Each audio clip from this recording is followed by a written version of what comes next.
Vanhu vobuda pachena vachiti we are now ready to support the war veterans. Vachibuda pachena vachiti aiwa anytime vakomana vana Geza we are up for them.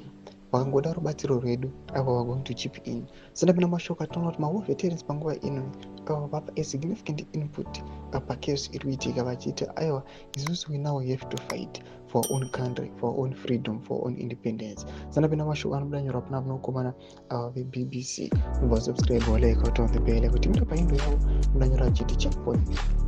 A group of war veterans have come up in support of Comrade Bombshell, Blessed Luneso Geza, who is called for Munangagwa to step down.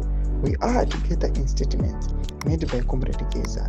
It is very clear that the situation in Zimbabwe requires immediate change, and we are ready to support call for change war veterans. So mashiko anobuda nyuko panapa vakomana maprophets achitaura mashiko achiti aiwa anytime aiwa mastatements akaishiwa nemukomana Geza panapa tiri tichimasupporta and we are up for them.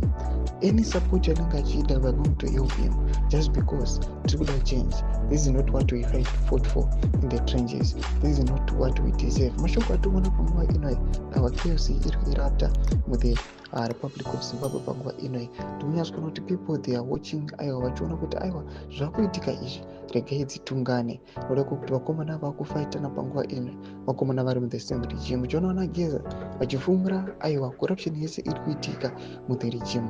What is mafunguro enyu not kudii pamusoro pe-this chaos tichiona kuti aiwa people now they are waiting for the signal iri kungofamba ichingotagwa kwese kwese avatombozivi kuti what is the signal and who is pushing that signal.